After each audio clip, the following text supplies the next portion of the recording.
Ապրիլի 23-ի երեկոյան, երբ Ադրբեջանը կրակում էր Խնածախ գյուղի ուղղությամբ, ՔՊԱ-ականներն ու իրենց լրատվամիջոցներն արդարացրին, թե բա Դաշնակցությունը վառեց Ադրբեջանի դրոշը, նրանք էլ ինչ անեին։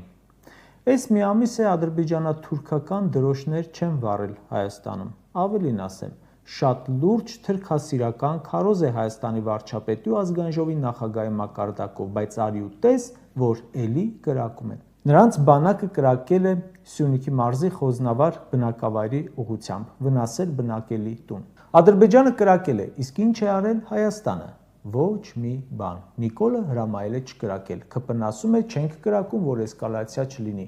Նրանք կրակում են, որ խուճապ առաջացնեն։ Իսկ ում մոտ են խուճապ առաջացնելու։ Դուք որպես այս ժողովրդի անվտանգության երաշխավոր իշխանություն ինչ եք անում։ Չեք կրակում, հասկացանք։ Եվ հարցնում է բնակիչը.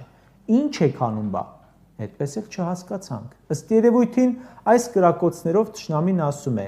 ինչ էիր ասում, Մինսկի խմբի լուծարում, նոր սահմանադրություն, հայցերի հետ կանչ, համաձայն ես ադրբեջանցիների Հայաստան տեղափոխվելը քննարկել, դե շուտ արա տեսնեմ ինչ ես անում։ Գործ ունենք իշխանության հետ, որը երեք խոսում էր, որ ավելի ինքնիշխան ենք, ավելի անկախ ենք, ավելի ամուր ենք, ու մեկ պատրոնով անգամ վախենում է պատասխանել կրակոցի։